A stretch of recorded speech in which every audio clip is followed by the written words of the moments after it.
Hello everyone, I am Marie Caldwell and we are down at the Fayetteville Lincoln County Museum. I am the president of the Museum Association and I have with me Mark Mitchell, who is our treasurer. And I guess it's been, 2 years ago? I'd say so. We had the honor of being given a lot of items from a former, I guess you could say a former citizen of Fayetteville who had moved away. She's from a very well-known family, Mary Bright Wilson. And we were so excited. You just cannot imagine how excited we were when we started opening up boxes and trunks to find all of these items. And she left a lot of things to the Fayetteville Lincoln County Museum. And we thought we'd talk a little bit about that and tell you a little bit about who Mary Bright Wilson was. Now, Mark, she did pass away about 3 years ago now, yeah. I believe. 2004. Okay. But did she not originally grow up here in Fayetteville? Yes. She went. She was born here. She was raised here. Went to high school here. Her parents lived here until their deaths. And they actually had a house that's a little bit down from where the Out Valley Times is located now. That was destroyed in the tornado of 1952. 52. Yes, it was. It tore up portions of the house, and they owned the two buildings on the square that she left to the city, and that's where they moved most of the furniture that was sold at the auction, and most of their belongings was upstairs in those buildings. Now tell us a little bit about who Mary Bright Wilson was. Well, Mary Bright Wilson, I could probably sum it up in her obituary. It was well written. I don't know who did this, but they did her justice. If you don't mind me reading it. Sure. Mary Bright Wilson, a Fayetteville native who pursued a long and distinguished career in social work. She died in Knoxville, Tennessee, January 19th, 2004, at the age of 94. She was the daughter of Fulton M. Wilson and Judith Bright Wilson. She descended from prominent pioneer families from Lincoln County. Out of my research of her families, 3 out of the 4 were prominent pioneers here in Lincoln County. The Brights, the Fultons, and the Wilsons. So they came here in the beginning of Lincoln County. And helped settle, right. Helped settle Fayetteville, Yes. Fayetteville, Lincoln County area. Her great-grandfather, John Morgan Bright, was a noted antebellum orator and United States congressman and leading citizens of Fayetteville.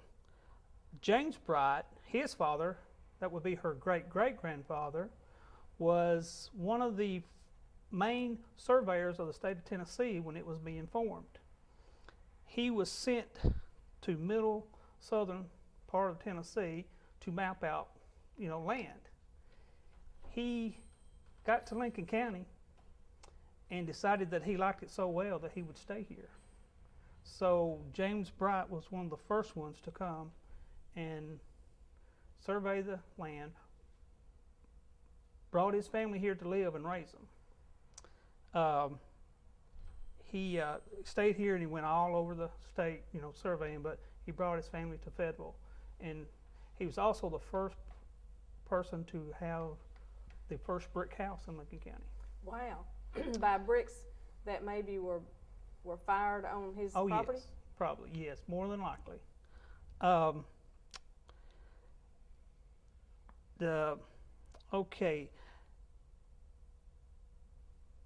He also contributed to the land for the First Presbyterian Church, the oldest church here in Lincoln County. As you know, it's on the corner of Mulberry. Mm-hmm. And we also have documents where he had given the church the extra land for the cemeteries there.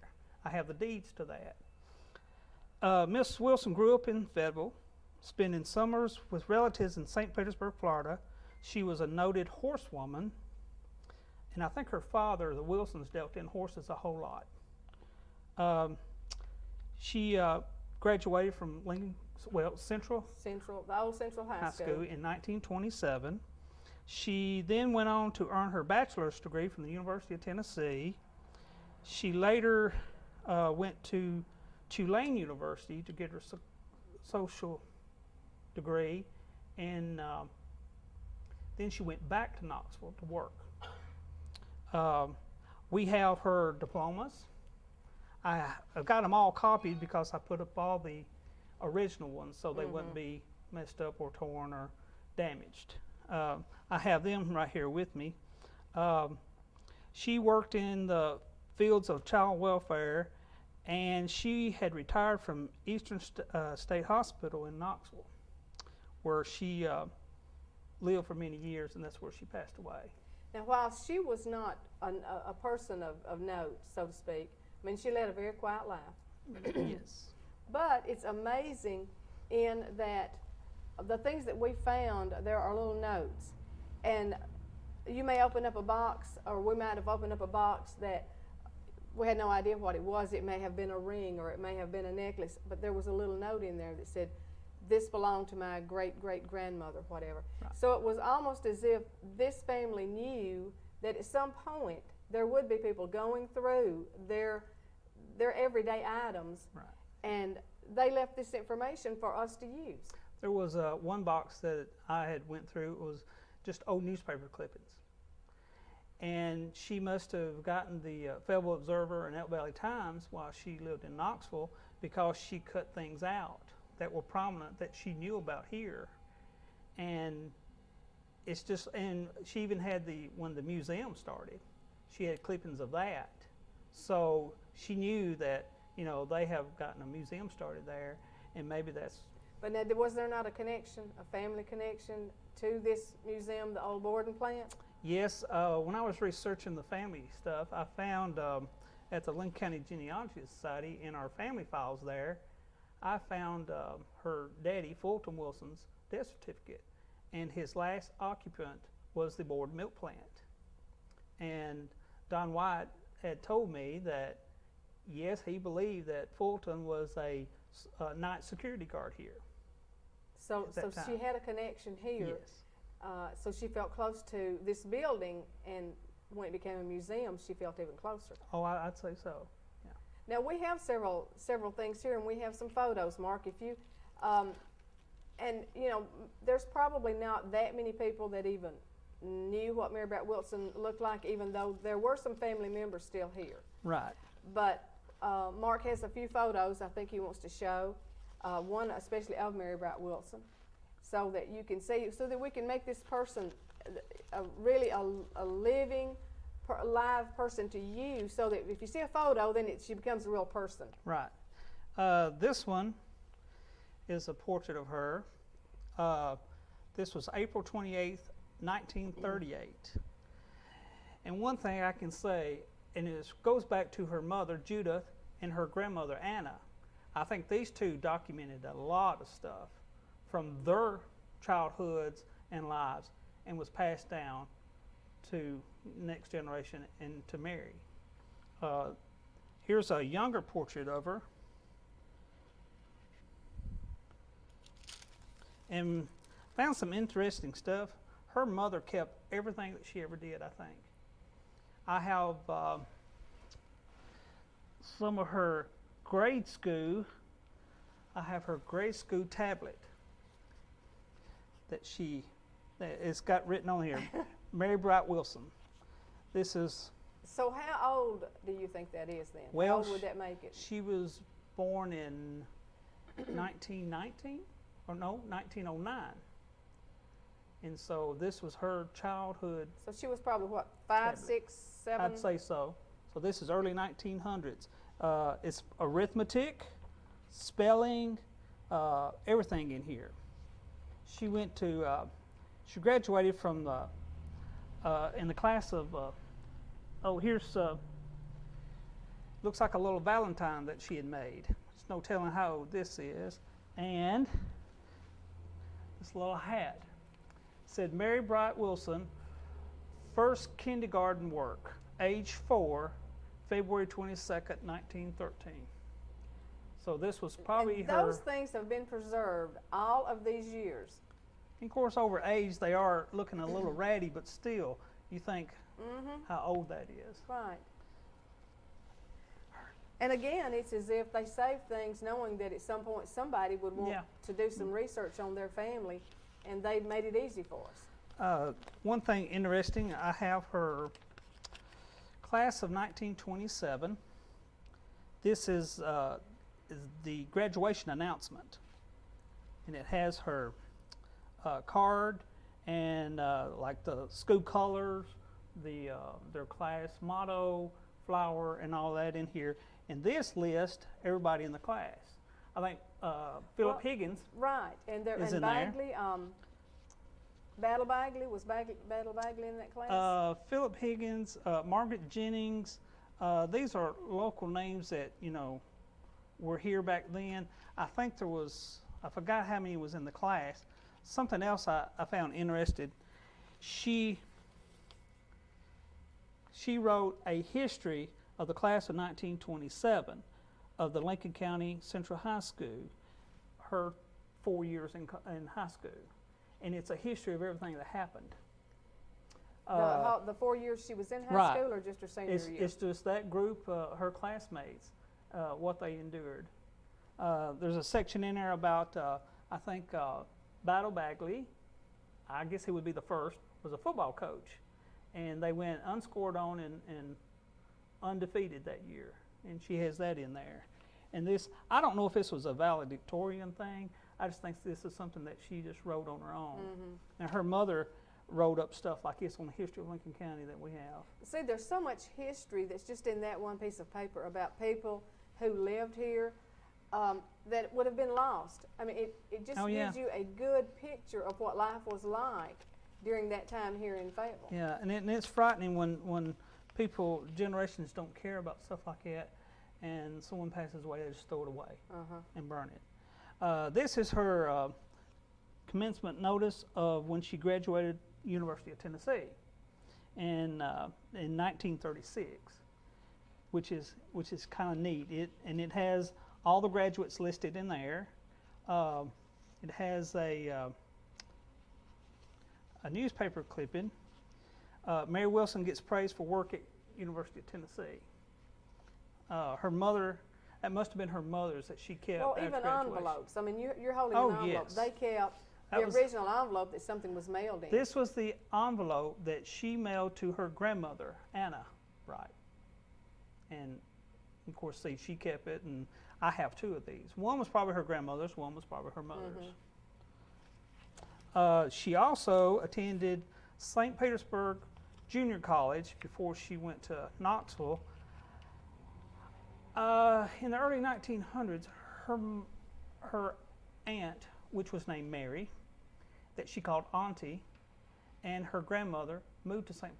Petersburg, Florida, and I believe it was kind of health-related situations, They went to St. Petersburg, Florida, when there was only 500 people in the town. That's before it became a big tourist thing. And they bought up a lot of land. I have deeds to the properties that they owned there, all their insurance policies. There was another source, her Aunt Mary, who saved everything. She was the librarian there for years, was well loved, well noted, and she was a historian herself. And her sister Judith, Mary Bright Wilson's mother, did a lot of research. Now, I have to add that this is just right down Mark's alley, because Mark loves anything to do with history. He loves tracing family trees. So when we obtained all of this, Mark just was in heaven. I mean, he was so excited, and he has done so much research on this. But the research came from all of the leads and everything that was left to us. When I started my own family genealogy, you talk to family members. Then you went to local courthouse with records and stuff. And when we got this and I started going through stuff, this was so easy because it was so well documented. And Don White has been instrumental in helping you also, because Don actually knew the family. Right. He actually knew them. This is her commencement thing from St. Petersburg, Florida, in the junior college, and she was the first graduating class there, which was kind of neat in itself. Here's her diplomas, and they were rolled up all together, and I took them and had them printed so we can put up the original document. So we'll probably frame these and have them on display. At some point here in the museum, Yes. there will actually be a Mary Bright Wilson exhibit. And that's her University of Tennessee bachelor's degree. And I like this one because it's the high school in 1927. And it was called Central High School, or what was it? Well, at one point in time, this was called Central High School. I also found that it was called Lincoln County Central High School for some time.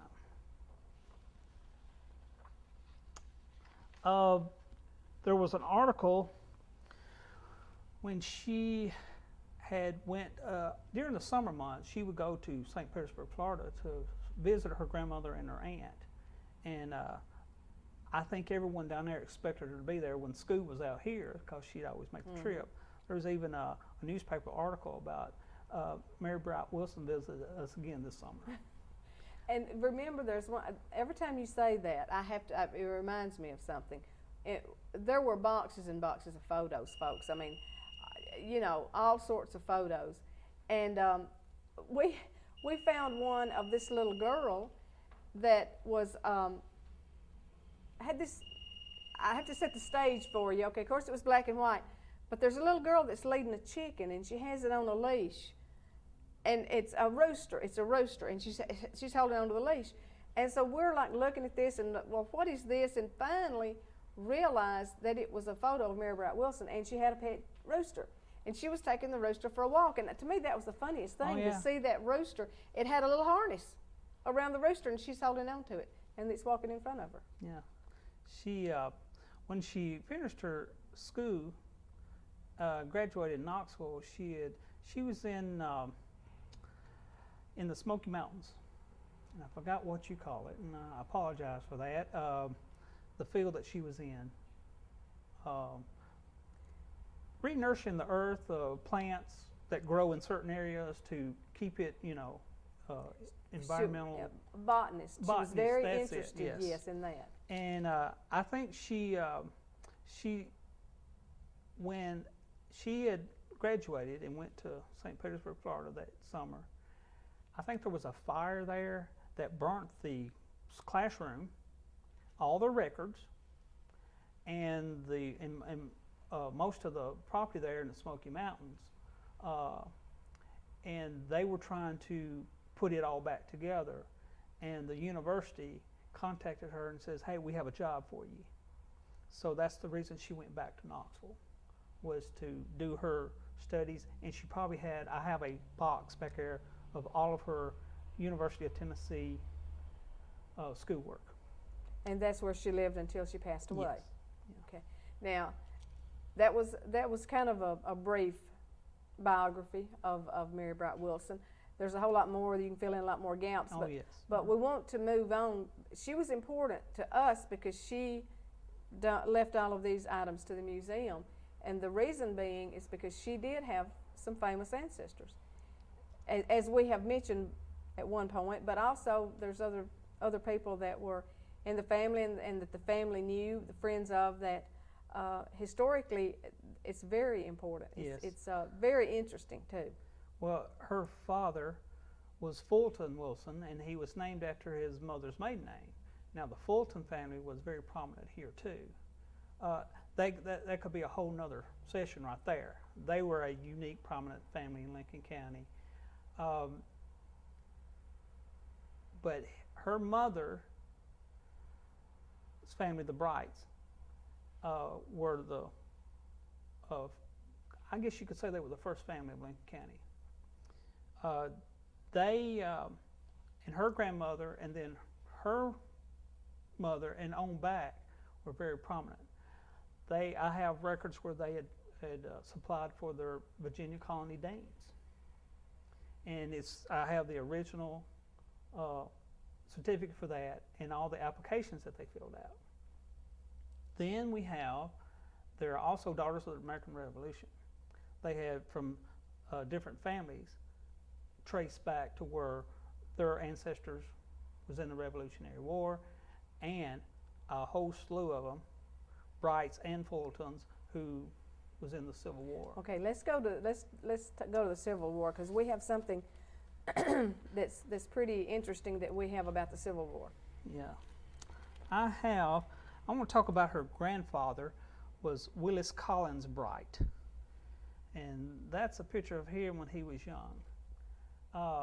His father was John Morgan Bright, who was mentioned earlier in the obituary, was the United States Congressman. He was also the state legislator for years from this area. And Willis Collins, the first time they announced that they were going to war, he enlisted the first chance he got. In the Civil War. In the Civil War. I have his Civil War locket. These are cute little boxes that they had back then that they make pictures. Of course, there's a note in it. As we talked about before. And this was written, I think, by her mother. By Judith. Yeah. Do you want me to hold it?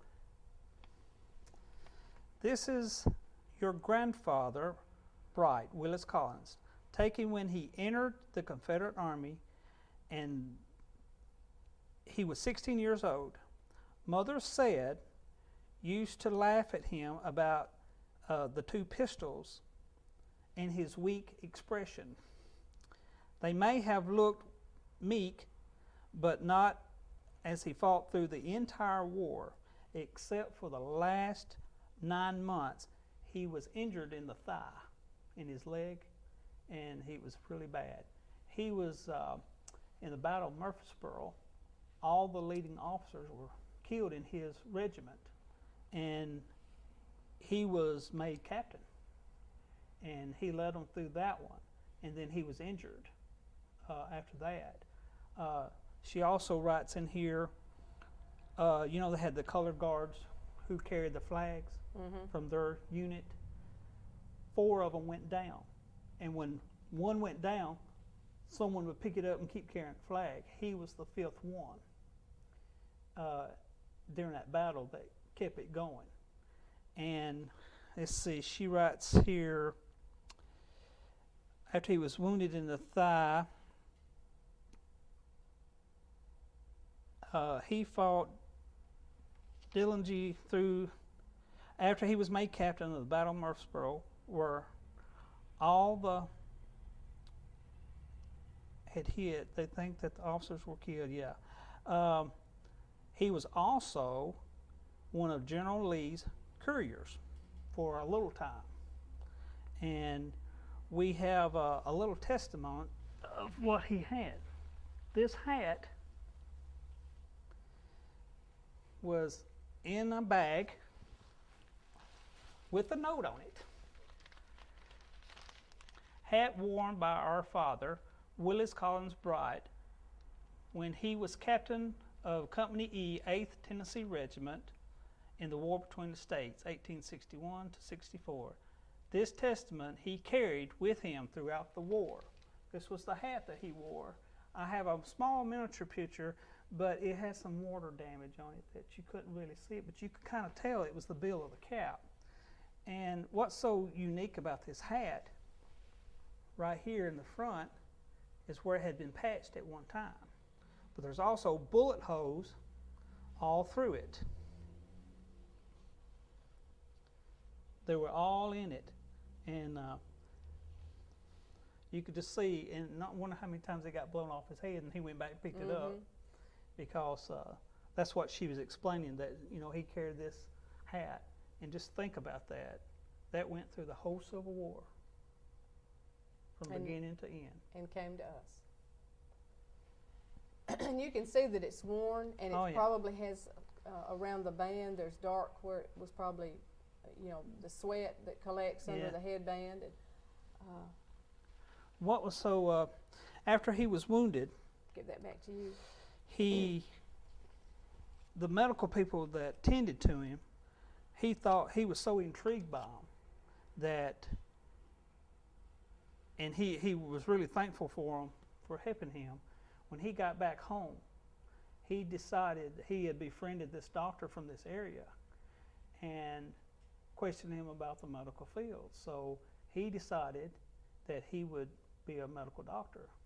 So he went to the University of Nashville to get his medical degree, and we found several of these. This says, I'll take it out of this. He graduated from number one in his class from the University of Nashville in 1868. Well, I found this interesting box that had a bunch of notebook paper and a bunch of writing, and I really couldn't figure it out until I went through this valedictorian book. And what it was his speech that he have the original handwritten speech that is also printed in here that he gave at his graduation. Now, this whole family, they were very intelligent, well educated. And his father, John Morgan, who he went to school here and was educated in Nashville and also in North Carolina. And then he went and got his law degree in Sylvania, Kentucky. And that's where he met his wife. And she was the daughter of the governor of Kentucky. And John Morgan Bright and married Judith Campbell Clark and brought her to Lincoln County. Now, tell us a little bit about this painting, because actually when we received it, it was not framed. It was just on the canvas was draped over the wooden frame that held it. And on the back of it, we had this writing, William H. Hensley, Franklin, Tennessee, 1851. I took a photo of that before I had it framed so we would know the artist of it. And the year it was painted. And it was painted in 1851. This would be Williams Collins' mother. The Civil War hero that we just discussed. Right. Okay. This was his mother, Judith Campbell Clark, and she married John Morgan, who was the congressman from Lincoln County. She is buried over in First Presbyterian Cemetery, along with the rest of them. Now tell us a little bit. I know that you have some clothing over behind that. Tell us a little bit about that. We received a trunk that I just went through about a month ago that I opened it up and it was just clothing. And I found a interesting note, of course, and it says, these are my great-great-grandmother's, Judith Clarks. Her portrait was painted in 1851. The brown satin waist is the one she had on for the portrait.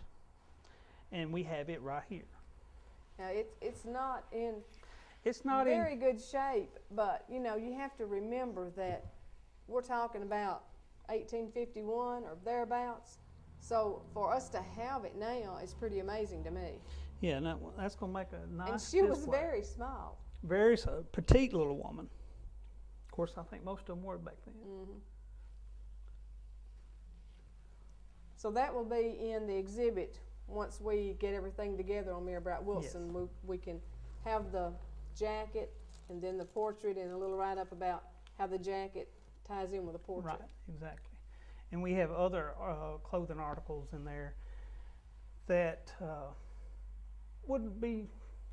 I think there's maybe a Civil War looking type ball gown that's in there. Yes.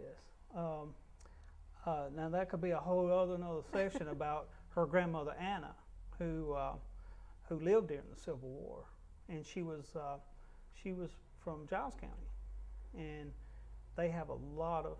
I think the Union Army occupied their house when they were in Giles County, and there's a lot of Civil War history with her that ties in. Now, you have a couple of more items that you wanted to show?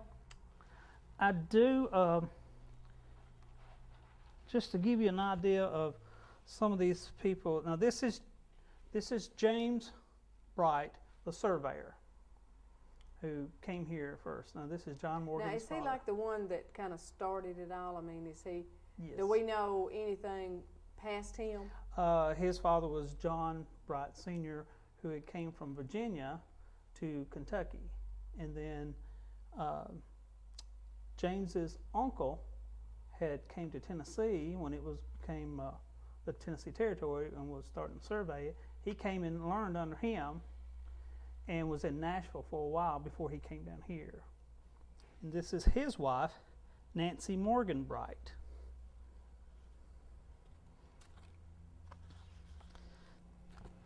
Then I thought this was interesting. This is the house on Mulberry Avenue.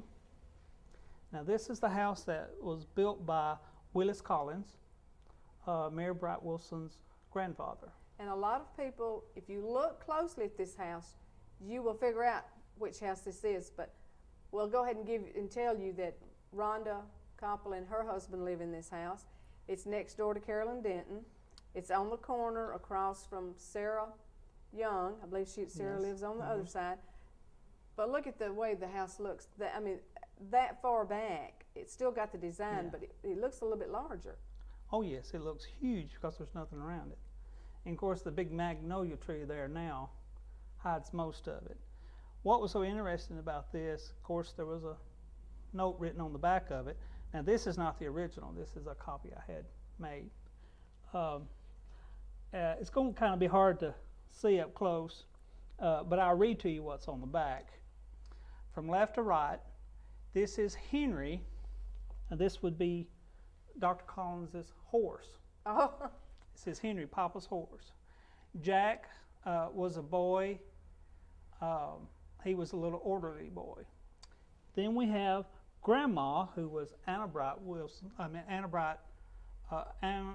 Bramlett Bright from Giles County. Mother and Papa. That would be, and that's the doctor right there. Now the three little kids, that's Mary Bright Wilson's mother and uncle and Aunt Mary. so that house goes back that far.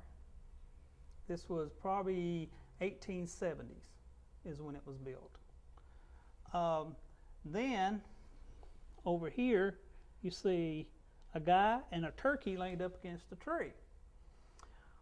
I'm thinking that it was Thanksgiving. They had just killed the turkey and plucked it, and they said, "Hey, we're going to take a picture, drop everything." And she writes on it, Dave Rhodes was a hired man, and the Thanksgiving turkey propped up against the tree. Candy was the cook, and Rose the housemaid, and then the milk wagon at the side. I just love looking at that picture because once I knew where it was, and you see that there's a fence in the front. I don't know if you can see that, but to just drive by that house now and look over there and think of all the history that house holds. And see, when he got his medical degree and moved back here, he was a real prominent doctor here in the area for a long, long time. And there's people said that he was very kind and courtesy and always checked on, like any normal good doctor would. Right. And he was well known here and appreciated. Do you have anything else there you want to show? This is her mother's portrait when she was married. This is her wedding picture. This is Judith Bright. And that was Mary Bright Wilson's mother. Okay. The keeper of all this stuff. And this is her father, Fulton Madison Wilson. And here's a portrait of her mother again. And there were several of these pictures. And I don't know if you can notice, but there was a beautiful bead necklace kind of. It's not bead. It's more of a lattice type metal necklace or. Well, we just happen to have it. But that's not really what that is. That's not a necklace, is it? Well, I don't know what they used it for back then. But she was holding it in her hands, almost like the portrait back then was. And I am almost certain that we have, and somewhere, it looks like a tiny, tiny purse that's in her hand there, and I'm almost certain that we have that. And see, going through there's gobs and gobs of pictures of the whole families. And we see certain type jewelry that was on the portraits that we also have in the collection that we got. Which is pretty exciting. Yes. Because we've got a history of that Yeah. particular piece. Here's some more portraits of Mary Bright when she was little. I think she's about 8 or 9 years old in that one. I think that's along about the time she had the roaster as the pet. Yes. And then this one is there's several of these portraits as a baby. There was different poses that they had. And, well, I guess between her mother, her aunt, and her grandmother, there were several copies, and we have them all back. So there's several. Because somehow, at some point, everything came to like one central location, Yeah. and then it came to us, and that's why we have duplicates.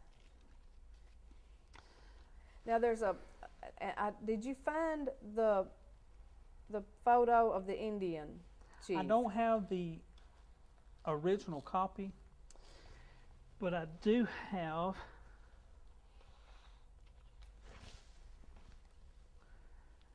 now this kind of takes my breath away. When Andrew Jackson was president, and his Secretary of the War, I think, was called, I think his name was Eaton. He was from Eaton. Franklin. He sent him back, and this is about the time that they were sending the Indians on the Trail of Tears.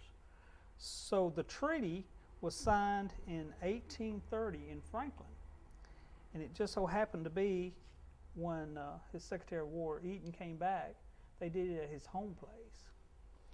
Well, I couldn't figure out why we had this article and the way it was preserved, and I just had to start reading it. I thought they kept it for a reason. And this was in August 6, 1933. They kind of did a 100-year history on it. Well, and it tells about the 5 Indian chiefs that were there, and they were, wanting them to sign the treaty, and they were going to send them to across the big water, which was the Mississippi, and sign the treaty to leave here to go out there to live. Well, and I noticed there was a paper clip that had this copy, and I thought, that's an Indian chief. Well, I'd seen a miniature of a hand-painted colored one that's put up, and I thought, there's that same picture. What's the connection here? Mm-hmm. How does he fit into this family? And of course, Miss Judith Bright Wilson wrote on the back of this. This is a photograph from the original miniature, hand-painted by Aunt Caroline Dudley. She was a great aunt of her mother's. When the Indians held their last council in Franklin in 1830, Ken Hatchie, I think I said that right, a young Indian chief, sat for this miniature at the house of Caroline Dudley. The photo was made in 1931 just as a copy to have, and I think her mother had a copy of it also. At the request of a curator of the Tennessee Historical Society in Nashville, the miniature is now in the possession of my mother, Anna Bright Wilson, in St. Petersburg, Florida, February 19th, 1934. But now, that original painting that was painted in 1830, while the trials were going on about this treaty, is now in the possession of the Lincoln County Museum. And that is a photo of the original painting. So that is not a photo of the Indian chief. That is a photo of the painting of the Indian chief. Right. And it seems like I remember something about that she was so overwhelmed with his good looks. Right. And he was so handsome that she said, I just have to paint your portrait. Can I paint your portrait? Now, Caroline Dudley's father was the mayor of Franklin at the time, and he was at the trial. She went with him, and he was the youngest of the 5 Indian chiefs. And even in the article, they talked about what a intriguing young man he was, a good-looking Indian chief, and she was sketching his picture. But after the trials was over, she didn't get finished, and she asked him to come to their house to see it. And there's a funny article in the newspaper clipping here where he agreed to come and do the setting to finish the painting. Well, they all came with him. All the other chiefs came with him? And then they had a mediator. And as she's sitting finishing her painting of this, they would all just sit on the floor behind it. And one would get up every so often and come around behind her and look and just grunt. And they would go back, and a few minutes later they'd come back just to see what she was doing. And after it was finished, they were kind of, probably had never seen anything like that before. Mm-hmm. And there was one of I don't know if he was actually an Indian chief or just an Indian with the party, but he had fell asleep. So when the setting was over and they all got up to leave, and she, followed them to the door. Several times later, she figured out they walked in there and that he was still asleep. He was still asleep. So he was startled by it, and when he woke up, didn't see any of his friends. He let out a yell and jumped out a window. With the glass in the window, you think? Probably it was raised back then, So I thought that was neat, and just having a part of the Trail of Tears, an actual Indian chief that was there, and we have a document where they signed it, and his name is on that document. It's a copy document, mm-hmm. But he was one of the 5 chiefs of that tribe that signed that treaty, and we have a original hand oil painting from that. Which I wish we had that to show to you, but it's locked up. It's kind of something that you just don't want hanging out. I wouldn't want to be. And we have a lot of her jewelry. We have a lot of jewelry that was left to us by Mary Bright Wilson. Some of it we know a little bit of history on, but we're trying to, like you said, attach that piece of jewelry to either a painting right. or a photo to who this piece belonged to. And in our lockbox of that stuff, there's a reason it's there. And for what we've already uncovered, we know that, in the paperwork and the documents that we have, it's going to match something. Mm-hmm. I just know it. Well, tell us about the binoculars. That is a very interesting story. Yeah, I think I almost hyperventilated when I figured that one out. And I thought, why is these letters here? You just kind of look at it and you kind of go on. And then when you go back and look at it again, you find out a little bit more about it. It became unique. I'll let you hold these. Let me see if I can see Don Counts through here. No. Can't see you, Don. Where are you, Don? Maybe they're too close. Yikes. That was scary. I'm just aggravating Don Counts while we're waiting for Mark to get set up here. But there is a very interesting story behind this set of binoculars. Would you like for me to hold some of that? Yeah, could you do that for me? Let me have that one too. Okay, now Mark, tell us about the binoculars. I found some newspaper clippings, and this is like 1918, during World War I, or getting ready to go to war. There was an article in the Nashville Banner that the captions were, "Eyes wanted for the Navy." And the government must have 500,000 pairs of field glasses immediately.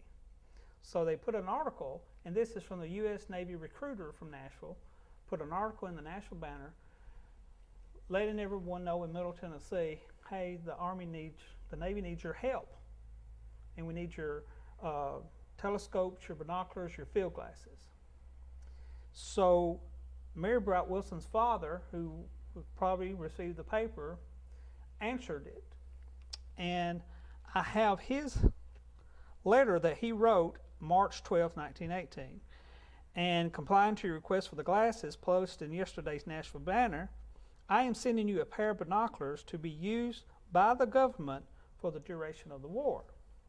When the government is done with them, please return them to me at my present address, Fulton M. Wilson.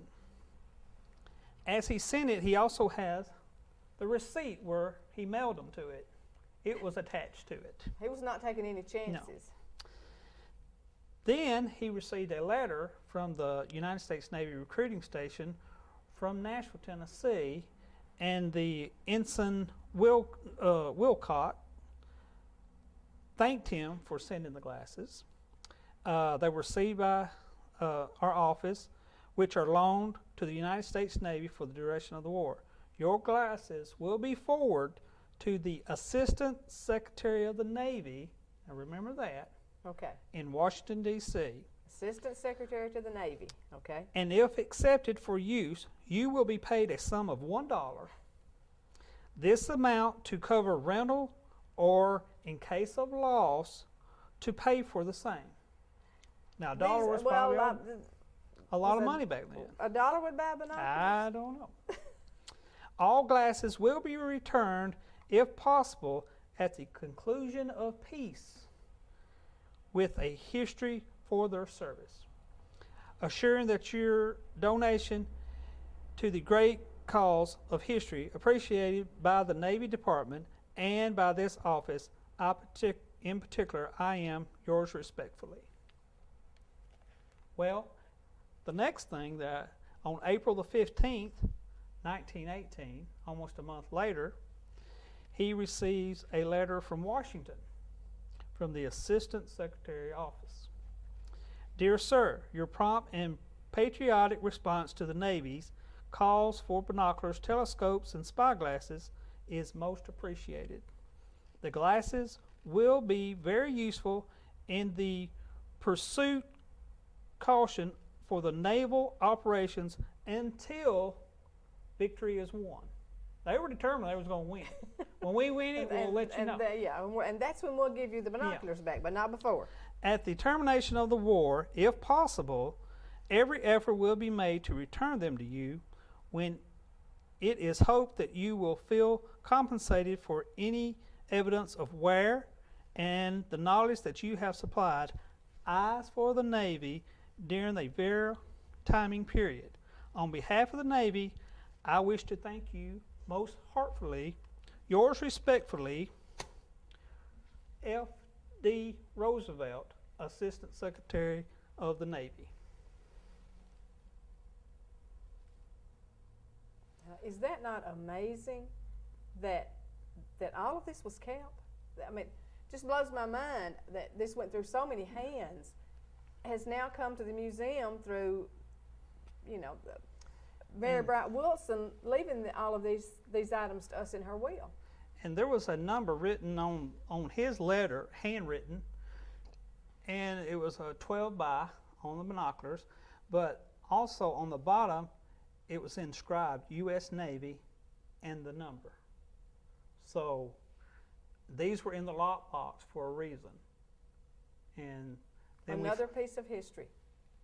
And unfortunately, another connection to a war. Just like Willis Collins's hat went through the whole Civil War, these binoculars went through World War I for a cause from people from Fayetteville, Lincoln County.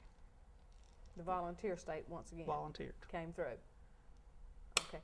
I know that, we have so many stories, so many more stories, so many other items that we could talk about.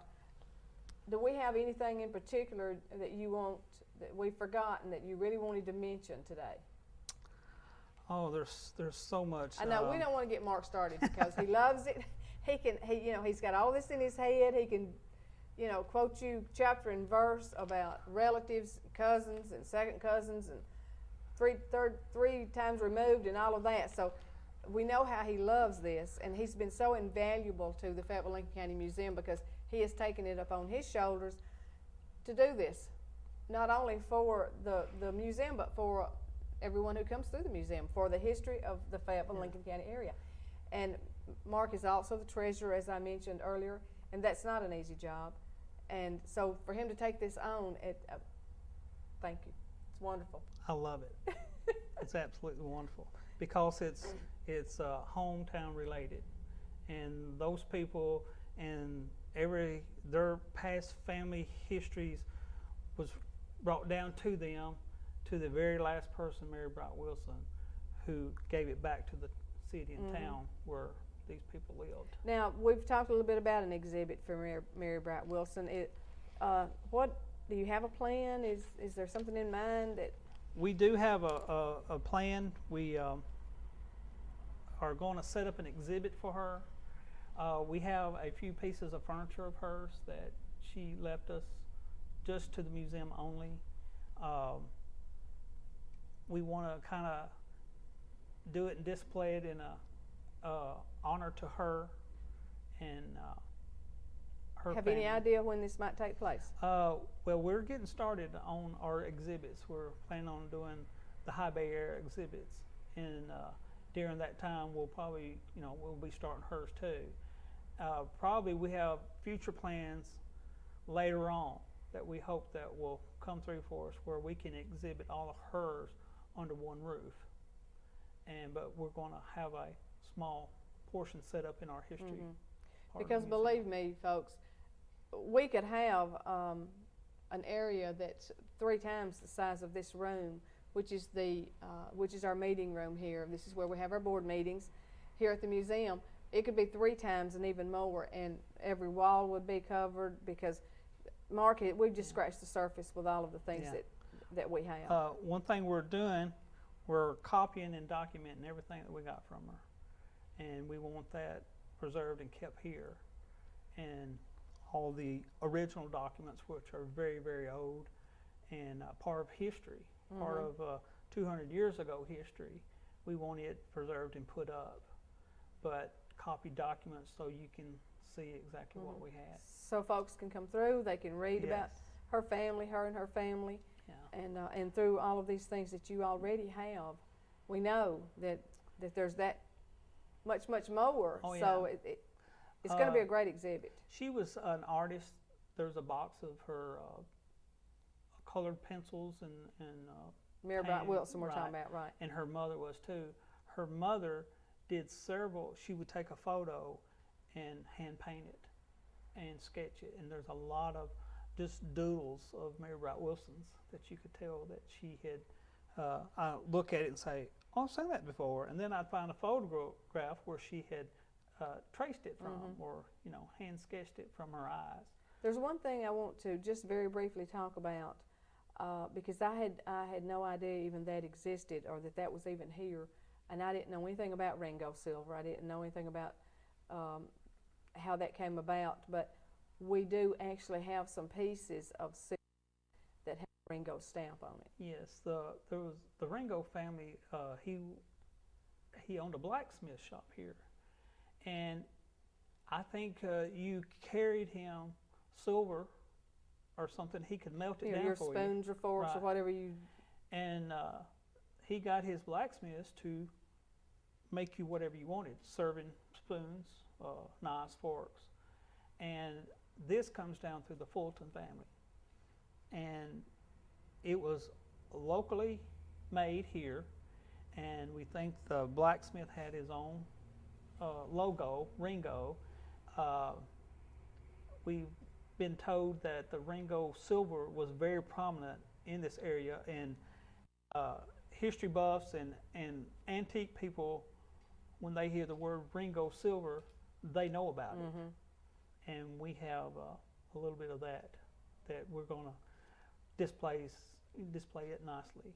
Okay. And because it was there again, homemade and made for families and here. Fayetteville history. Yes. Okay.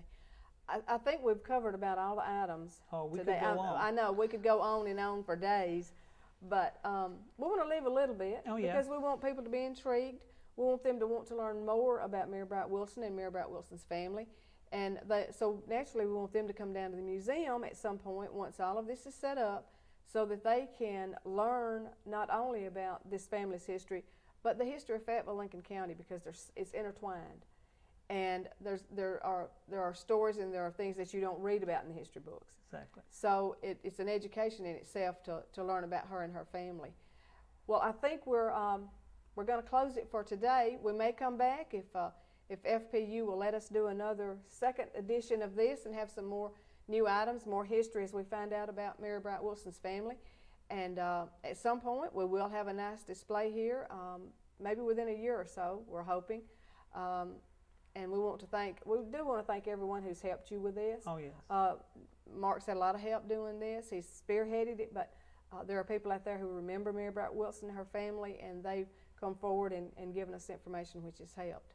So thank you for letting us come on Channel 6 FPU, Channel 6 Cable, and when we get everything ready, we will let you know. But the Fayetteville-Lincoln County Museum will be open again beginning the 1st of May. So be sure to make some plans sometime this summer to come down and visit us.